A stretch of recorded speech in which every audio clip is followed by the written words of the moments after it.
Hello commerce student, कैसे हैं आप सभी का फिर से करंट एग्जाम में स्वागत है। और मैं आप लोगों के लिए एक बहुत ही बेहतरीन चैप्टर लेकर आया हूं अकाउंट्स का। 11th क्लास में टीएस गिरेवाल से सारा मटेरियल है आपका। और ये चैप्टर है आपका अकाउंटिंग क्वेश्चंस, जिसको हम लोग समझेंगे अकाउंटिंग क्वेश्चंस क्या होता है, और इसमें हम लोग इसके न्यूमेरिकल्स को समझेंगे। तो सबसे पहले हम लोग चलते हैं इसके इक्वेशंस के, जो हम लोग इसको इक्वेशंस का मीनिंग क्या होता है अकाउंटिंग क्वेश्चन का। तो देखते हैं यहाँ पर कि अकाउंटिंग क्वेश्चंस क्या है। अकाउंटिंग क्वेश्चंस एक मैथमेटिकल एक्सप्रेशन है जो किस पे, ड्यूअल एस्पेक्ट कॉन्सेप्ट के ऊपर है। ड्यूअल एस्पेक्ट तो समझ लो पहले क्या होता है। ड्यूअल एस्पेक्ट का मतलब होता है डबल एस्पेक्ट, डबल कॉन्सेप्ट होता है इसका। यानी कि अगर आप कोई भी चीज खरीद के लेकर आते हैं, सपोज मैं कहता हूँ कि चेयर लेकर आए आप, और चेयर जब लेकर आए तो कैश दिया होगा आपने, तो कैश आपके हैंड से जाएगा और चेयर आ जाएगा। तो ये हो सकता है डबल इफेक्ट पड़ता है, इसलिए इसको डुअल एस्पेक्ट कॉन्सेप्ट कहते हैं। और एक एग्जांपल और भी ले सकते हैं, फर्नीचर का ले सकते हैं, और मशीन भी ले सकते हैं। इसमें आप गुड्स भी ले सकते हैं। गुड्स क्या होता है इसमें, गुड्स आप लोगों ने सेकंड चैप्टर में पढ़ लिया होगा। जो चीजें हम बेचने के लिए खरीदते हैं वो हमारा गुड्स होता है, एक तरह का वो भी एसेट्स होता है। तो एसेट्स होता है हमारा ये सारा, जो कि सेकंड चैप्टर में आप लोगों ने पढ़ा होगा। तो आगे देखते हैं इसमें डुअल एस्पेक्ट कॉन्सेप्ट में कि dual aspect concept means every transaction has two effects as aspect or dual aspect। इसको टू इफेक्ट एस्पेक्ट भी बोलते हैं या डुअल एस्पेक्ट। वो कौन कौन से होते हैं, इसमें एक होता है डेबिट और एक होता है क्रेडिट। कोई भी चीज हमारे पास आती है तो उसको हम लोग डेबिट करते हैं, कोई भी चीज जाती है तो क्रेडिट करते हैं, एक नॉर्मल समझ लो। बाकी डेबिट क्रेडिट का रूल तो आप लोग गोल्डन रूल में जाके पढ़ोगे अच्छे से। चलिए ओके। और क्या है इसमें, it holds that for every debit there is a credit of equal amount. यानी क्या कि आप जितना अमाउंट आप डेबिट में करते हो उतना ही क्रेडिट में करते हो, और वाइस वर्सा। यानी क्या, आप अगर क्रेडिट में करोगे तो उतना ही अमाउंट आप डेबिट में भी करोगे। इसका मतलब यही है कि total claims those of the outsiders end of the proprietors. Proprietors कौन होता है, बिजनेस का ऑनर होता है, और विल ऑलवेज हमेशा क्या रहता है, इक्वल रहता है किसके, to the total assets of the firm. The total claims also known as equities. इसलिए टोटल हम लोग अमाउंट को क्या कहते हैं, क्लेम्स को कह देते हैं, इक्विटीज कह देते हैं। अब आप लोग समझेंगे, सपोज एक पर्सन है और एक पर्सन है, इसको मैं मान लेता हूँ कोई भी एक पर्सन है, ठीक है सर। ये एक पर्सन है और इसने अपना बिजनेस स्टार्ट किया, एक अच्छा सा गंजा, यस ठीक है, ये इसके सिर पर बाल उगा दिए मैंने, और ये पर्सन है और इसने बिजनेस स्टार्ट किया। अब आप लोग बताओगे कि बिजनेस स्टार्ट करने के लिए क्या करना पड़ेगा। बिजनेस स्टार्ट करने के लिए भाई पैसा लगाना पड़ेगा ना, तो पैसा लगाना पड़ेगा यानी मनी लगाना पड़ेगा, और जो चीज जरूरत की चीजें जितनी भी होगी वो सब मनी से आएगा, ठीक है। तो इसका मतलब यहाँ पर ये बिजनेस स्टार्ट करना चाहता है तो इसके पास क्या है, फंड इकट्ठा करने का, पैसा लगाने का, बनाने का तरीका क्या है। एक तो खुद के पॉकेट से सेल्फ फंड लेकर आएगा, और इतना तो लोगों के पास नहीं होता है जो कि खुद के पैसे से कर ले भाई। जो डिपॉजिट और सेविंग होता है वो ज्यादा नहीं होता। और फिर क्या करते हैं हम लोग, जाके बैंक से ले लेते हैं, या हमने फ्रेंड्स रिलेशन में जो हमारे फ्रेंड्स वगैरह होते हैं उनसे ले लेते हैं, है ना। तो ये हमारे कौन होते हैं, आउटसाइडर होते हैं, ठीक है। और ये हमारे, तो इसको मिला के हम लोग क्या बोलते हैं, कैपिटल बनता है हमारा ये। क्योंकि इसको हम लोग मिलाएंगे, दोनों मिलकर क्या बनेगा, ये कैपिटल बनेगा, कैपिटल बनेगा। लेकिन सिर्फ प्योर कैपिटल की बात करें तो ये वाला कैपिटल जो इसका होता है, जिसको बोलते हैं ऑनर्स इक्विटी, ऑनर्स इक्विटी बोलते हैं। ये ऑनर्स की इक्विटी है, हालांकि दोनों को प्लस करते हैं तो दोनों क्लेम्स क्या होता है, सारा कि इक्विटीज होता है, जो हमने यहाँ पढ़ा, ठीक है। तो ये हमारे तरह से इक्विटीज ये कैपिटल होता है, ओके। लेकिन इसके अंदर हम देखेंगे कि एक ऐसा आउटसाइडर है, इक्विटीज हम इसको बोल देते हैं बल्कि, ठीक है। ये इक्विटीज हमारा टोटल है, तो कैपिटल हमने जो बिजनेस में फंड में जो लगाया ऑनर ने, वो कैपिटल हो गया, इसको बोल देते हैं कैपिटल, और ये वाला क्या है, इसको बोलते हैं लायबिलिटीज। लायबिलिटीज क्यों बोलेंगे, क्योंकि हमने बाहर से उधार लिया, और जब भी चीज बाहर से उधार लेते हैं वो हमारी ऑब्लिगेशन क्रिएट करता है, यानी हमें हमारा क्रेडिटर क्रिएट करता है। क्रेडिटर किसको कहते हैं, जिससे हम उधार लेते हैं तो हमारे क्रेडिटर बन जाते हैं, तो वो सारे लायबिलिटी में आते हैं, तो लायबिलिटी बन जाता है यहाँ पर। तो इन दोनों को मिलाकर हम लोग क्या बोल देते हैं कि हमारा बिजनेस में कितना एसेट्स है, तो ये हमारा एसेट्स क्रिएट हो जाता है। अब यहाँ पर आप देखेंगे अगर एसेट्स को, तो एसेट्स जो होता है एक तरह से कैपिटल प्लस लायबिलिटी होता है। अब लायबिलिटी और कैपिटल में यहाँ देखें तो कैपिटल अब बाहर निकालना चाहें तो यहाँ से आप कैपिटल इक्वल टू में एसेट्स, भाई इतना इक्वेशन तो आते ही है सभी को, आप लोगों ने बढ़िया से किया है, बहुत सारे स्टूडेंट होंगे आप लोग मैथ्स वाले, तो ये भी कर सकते हैं। अच्छा, इसके बाद ये कैपिटल को हम लोग नेट वर्थ कह सकते हैं, और ये लायबिलिटी अगर निकालना चाहें तो लायबिलिटी निकालने के लिए यहाँ पर वही करेंगे कि एसेट्स में से माइनस कैपिटल कर देते हैं। ओके, ये होता है।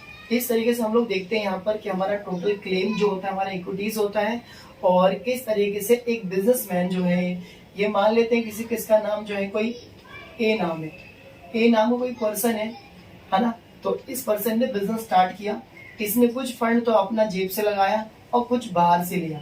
अब एक चीज यहाँ पर मैं आप लोग को समझाता हूँ, समझने वाली बात क्या है कि जो कैपिटल होता है, कैपिटल जो होता है, जो कैपिटल इसने लगाया है ये अपने लिए जमा कर रहा है, और जो उधार ले रहा है क्या अपने लिए कर रहा है, तो जवाब होना चाहिए बिल्कुल अपने लिए नहीं कर रहा, ये बिजनेस के लिए कर रहा है। क्यों, क्योंकि इसने क्या किया, एक बिजनेस, इसको एक बिजनेस स्टेबलाइज करना है, एक बिजनेस लगाना, और बिजनेस के लिए क्या कर रहा है, सारा काम ही बिजनेस के लिए कर रहा है।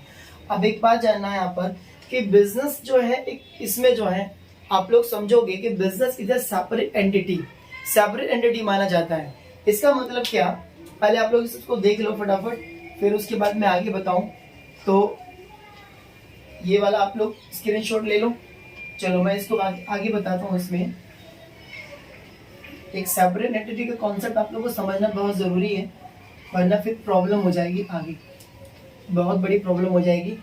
इसलिए आप लोग समझ लो कि सेपरेट एंटिटी क्या होता है। देखिए सेपरेट एंटिटी जो होता है, इसमें यहां पर क्या बताया क्या कि business is a separate entity. Entity का मतलब भाई समझ लो कि एक पर्सन बताना चाह रहा है कि बिजनेस को एक पर्सन मानो, मान लो ये ए पर्सन जो है यहाँ पर वो ये है,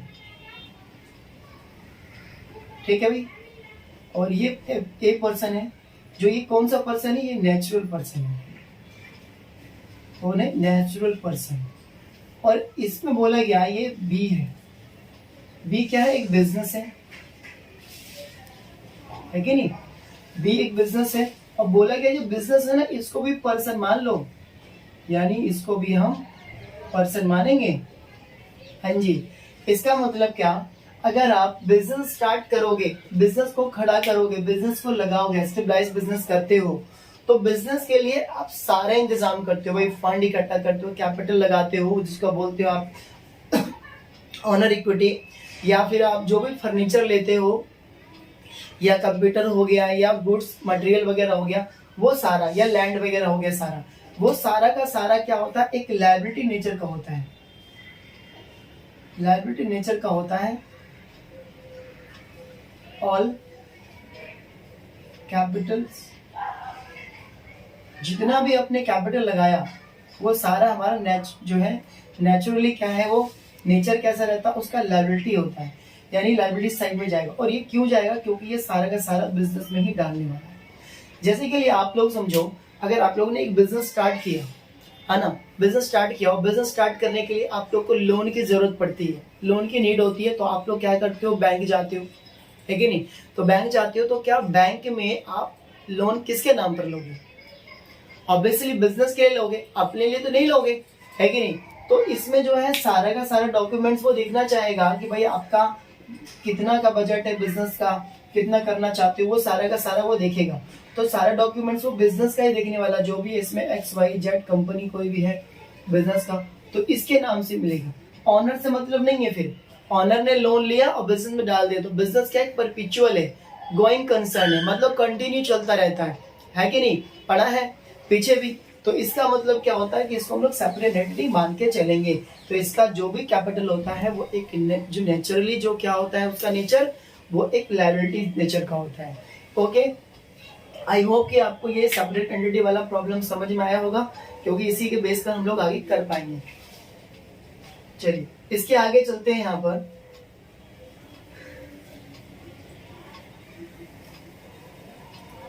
ये सेपरेट एंटिटी आप लोगों को समझ में आ गया, तो हम लोग ट्रांजिशन की तरफ चलते हैं कि इसका इफेक्ट क्या क्या होगा आप देख सकते हैं। यहाँ पर सबसे पहली बात को समझना है यहाँ पर कि एक बात तो समझ में आ गया कि एवरी ट्रांजेक्शंस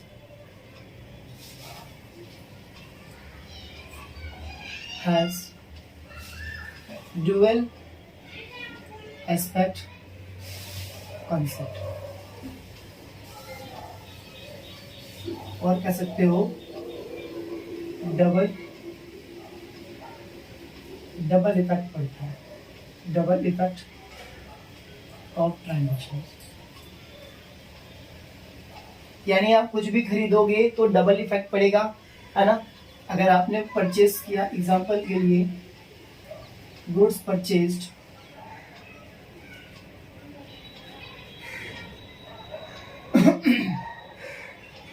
इन कैश ₹2000, मान लेते हैं कि आपने जो है गुड्स परचेज किया, इसमें 2000, तो यहाँ पर क्या हो रहा है, कैश आपका क्या हो रहा है, एक तो माइनस हो रहा है, और इसमें गुड्स जो हो रहा है आपका क्या हो रहा है, प्लस हो रहा है कि नहीं। गुड्स आ रहा है और कैश जा रहा है, ये हो गया। इसके बाद क्या है, एनी इनकम, प्रॉफिट एंड, और कह सकते हो इसमें गेन,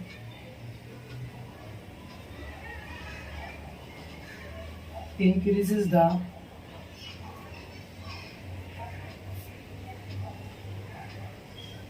capital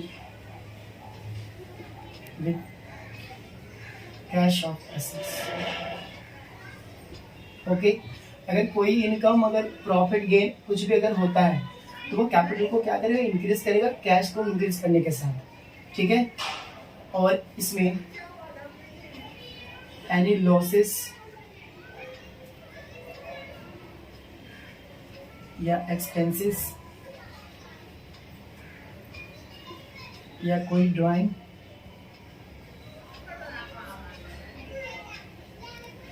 डिक्रीज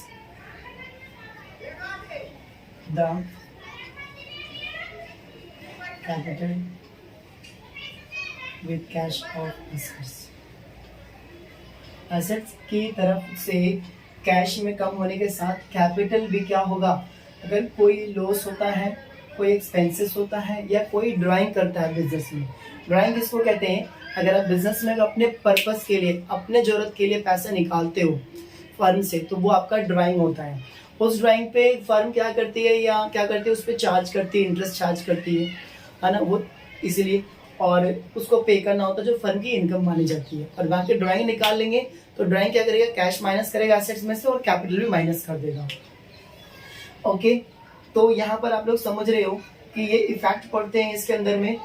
तो मेन चीज आप लोगों ने समझ ली यहाँ पर कि एक चीज का, एक का जो होगा अगर इफेक्ट जो दूसरे पर पड़ेगा, ड्यूअल कॉन्सेप्ट एक्सपेक्ट होता है इसमें। और कोई इनकम और प्रॉफिट गेन अगर होता है तो वो आपको क्या करता है कि कैपिटल को इंक्रीज कर देता है, कैपिटल को इंक्रीज करने के साथ। ओके, नाउ थर्ड पॉइंट आपने समझा कि कोई भी लॉस, एक्सपेंसेस या ड्राइंग होता है अगर निकालते हैं तो वो क्या करता है, इसमें कैपिटल को तो इंक्रीज करेगा, साथ में कैश को भी इंक्रीज कर देगा, दोनों को, सॉरी डिक्रीज करता है, यानी कैश को डिक्रीज भी करेगा और कैपिटल को भी डिक्रीज करेगा, लॉस, एक्सपेंसेस, ड्राइंग। ओके, तो इसमें हम लोग एग्जांपल देख लेते हैं। सपोज आप लोग का भी क्लियर हो जाएगा इसमें, जैसे मोहन started, या मैं इसको ऐसे लिख देता हूँ, commenced his business with cash is 1 lakh. Okay, Mohan ने कमेंस किया, कमेंस मतलब बिजनेस को शुरू करना. ओके, स्टार्ट किया उसने, कितना 1 लाख रुपए से बिजनेस को शुरू किया.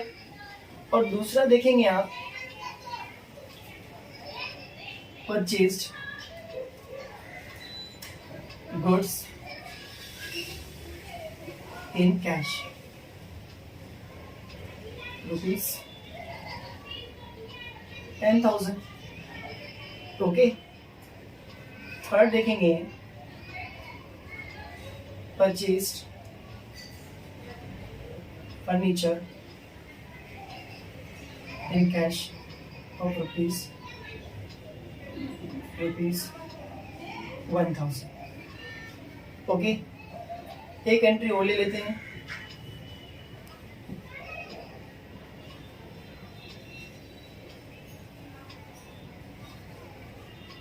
Withdraw amount of rupees 2,000 for personal use. Okay, आप लोग इसको जल्दी से देख लो, फिर मैं आगे बता देता हूँ. ठीक है, ये कंसेप्ट क्लियर हो गया. तो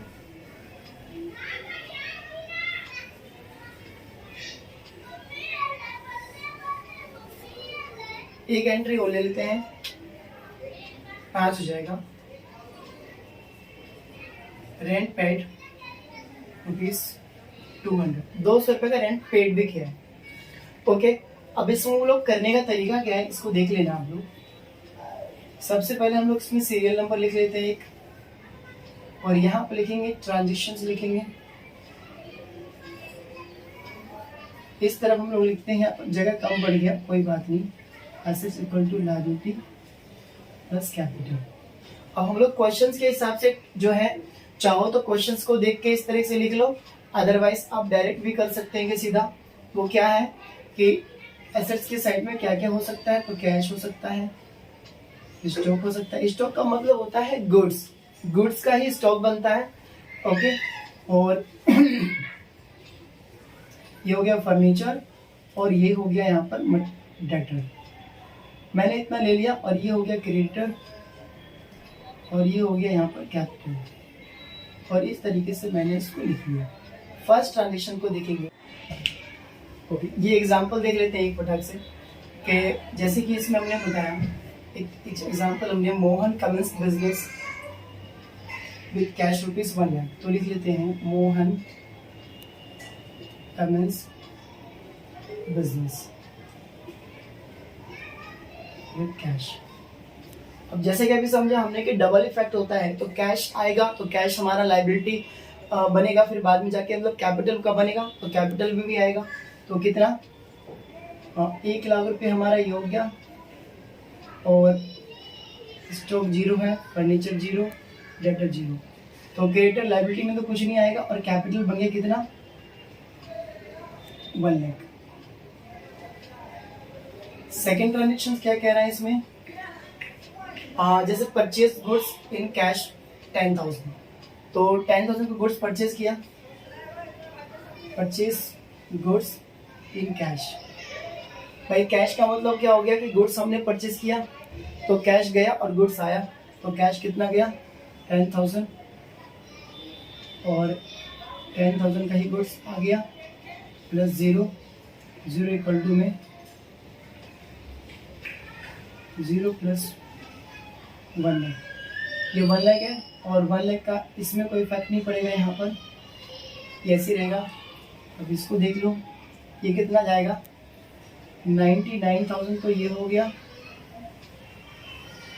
सॉरी 90,000, और 10,000 ये प्लस 0, और ये हो जाएगा कितना, 0 प्लस 1 लाख. सेम अमाउंट आ जाएगा. और ये देखेंगे न्यू इक्वेशन। अब देखेंगे यहाँ पर कि हमेशा आप लोग ने पढ़ा होगा, सुना भी है, पिछले क्लास में देखोगे कि एसेट जो है लायबिलिटी के यानी इस तरफ के इक्वल होता है, इसलिए इसको हम लोग इस कॉन्सेप्ट को बैलेंस शीट इक्वेशन ही बोलते हैं। बैलेंस शीट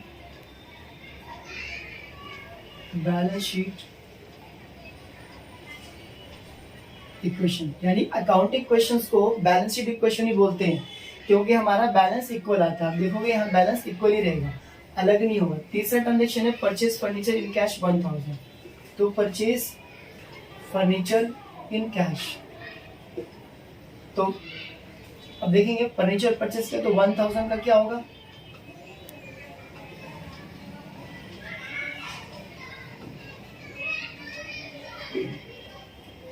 लायबिलिटी साइड और कैपिटल की तरफ कुछ नहीं होगा, क्योंकि हमारा इसमें एक आइटम आया और एक चला गया, तो ये कोई इफेक्ट नहीं पड़ेगा। तो न्यू इक्वेशन क्या बनेगा,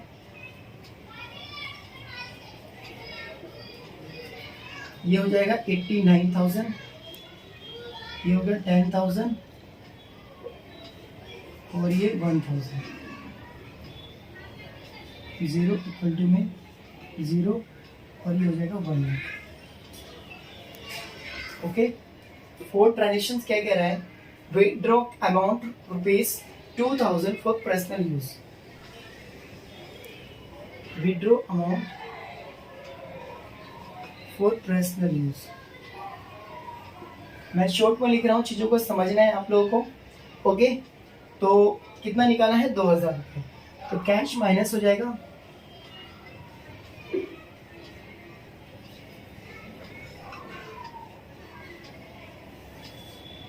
न्यू इक्वेशन क्या बनेगा,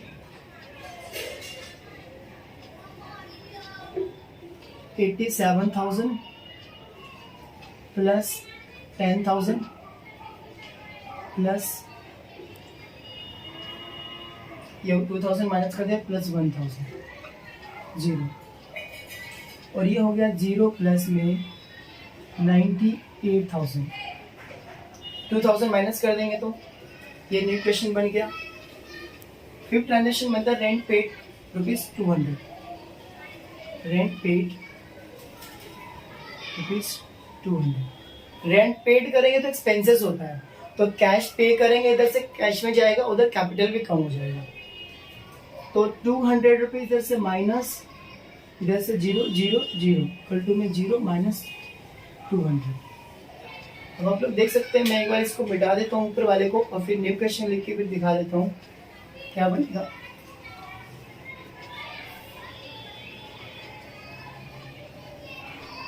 जगह छोटी पड़ रही है ना, इसलिए प्रॉब्लम हो रहा है, कोई बात नहीं, आना चाहिए समझ। न्यू क्वेश्चन कितना बन गया, इधर देखेंगे कि रेंट हमने पेड कर दिया, पहले का क्वेश्चन हमारा जो था 87,000 में 200 माइनस करेंगे, कैश गया तो 86,800। ओके, 10,000 का अपने पास स्टॉक रखा है, फर्नीचर है 1,000 का, डेटर में कुछ नहीं, उधर क्रेडिटर में 0 प्लस 2,000 इधर से 200 माइनस हमने करेंगे इसके अंदर में, तो ये हो जाएगा 97,800। ओके, 97,800। अब आप लोग देखेंगे यहाँ पर कि हमारा अमाउंट जो है कितना बनता है, टोटल है कि नहीं। इधर का बन रहा है 97,800 और ये देखेंगे 86,800 और ये 10,000, तो 96,800 और 91,000, ये हो जाएगा 97,800।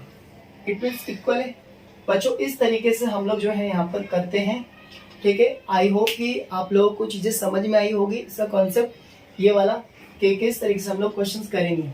बाकी और भी आगे जो इसका बेहतरीन एग्जांपल है इलस्ट्रेशन पे हम लोग जो है करेंगे, उसको उस वीडियो को भी आप लोग देखेंगे। अब आप लोग को समझ में आ जाएगा धीरे धीरे सारी चीजें, और हम लोग हर एक ट्रांजेक्शन्स के अलग अलग ट्रीटमेंट करके बताएंगे, जिसमें कुछ भी नहीं छूटेगा आप लोग को। आई होप कि आप लोग को ये समझ में आया होगा। Thank you. जल्दी से आप लोग इसको नोट कर लें, और भी कुछ चीज़ें हैं जो मैं बताऊंगा आप लोग को।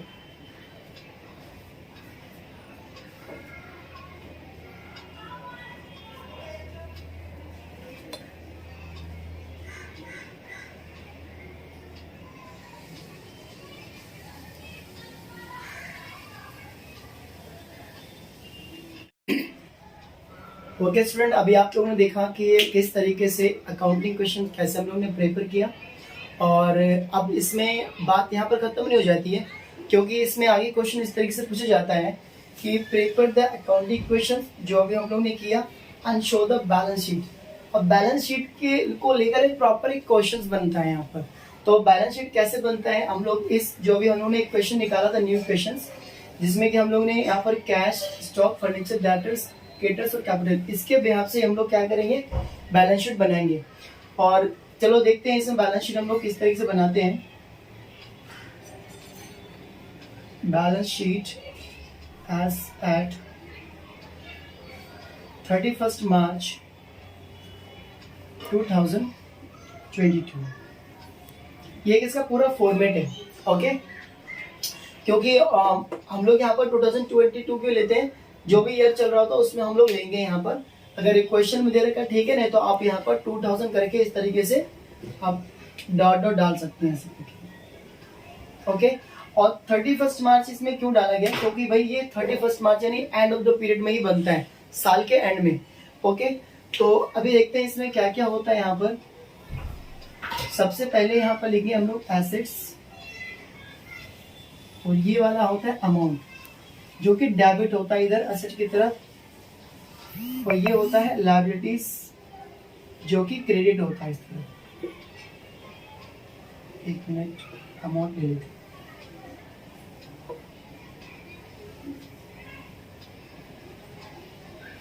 ये लायबिलिटीज का अमाउंट है क्रेडिट साइड, और ये हो गया। फटाफट देख लेते हैं। ओके, अब यहाँ पर देखते हैं एसेट साइड में क्या क्या है, बताओ आप लोग। देखो फटाफट, एसेट्स में सबसे पहले इक्वेशन में जो बनाया था, एसेट्स में क्या है, कैश। तो सबसे पहले कैश ले लो। ओके, कितना है जल्दी से बता दो, 86,800। ओके ओके, आगे देखते हैं क्या है। एसेट साइड में ही स्टॉक है, तो स्टॉक ले लेते हैं जल्दी से। कितना अमाउंट है बता दो फटाफट, 10,000 है। ओके, और फिर है फर्नीचर। फर्नीचर कितना दे रखा है, 1000।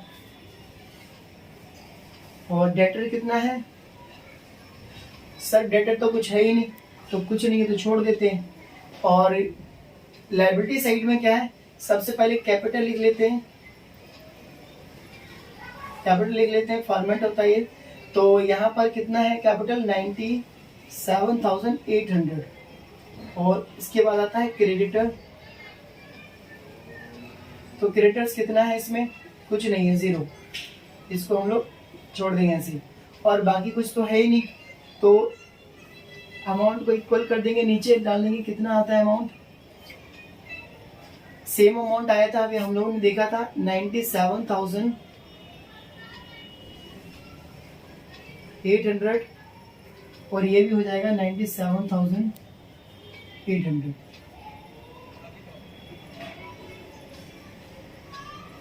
ओके, तो आई होप आप लोगों को समझ में आया होगा कि ये बैलेंस शीट हमने कैसे बनाया। एक बार फिर से देख लेते हैं कि हम लोग ने कैसे बनाया। एसेट साइड में जो भी अमाउंट हमने यहाँ निकाला था, इसीलिए यहाँ पर हम लोग ने इन चीजों को लेकर चलते हैं। अगर बैलेंस शीट बनाना होता है तो प्रॉपरली हम लोग को समझ में आ जाएगा। तो cash, stock, furniture, debtors, creditors and capital, ये इस तरीके से। तो एक पूरा एक मैंने क्वेश्चन आप लोग को बताया कि हम लोग ने एसेट्स में जो भी अमाउंट था एसेट की तरफ डाल दिया सारा आइटम, और जो लायबिलिटी साइड में था क्रेडिट साइड, तो इस तरह हम लोग ने डाल दिया। तो हमारा अमाउंट क्या है, इक्वल। इसीलिए क्या होता है, बैलेंस शीट जो होता है इक्वल होता है, because of dual concept aspect. Okay, तो ड्यूअल एस्पेक्ट यानी डबल इफेक्ट की तरफ हम लोग का काम करते हैं, तो इसलिए इक्वल होता है। और इसीलिए अकाउंटिंग क्वेश्चन को बैलेंस शीट इक्वेशन भी बोलते हैं। आई होप कि आप लोग को ये क्लियर हुआ होगा। तो कोई भी अगर डाउट आप लोग को लगे स्टूडेंट्स तो आप लोग कमेंट्स में डालेंगे। ओके, तो चलिए फिर लोग नेक्स्ट वीडियो के साथ मिलते हैं फटाक से।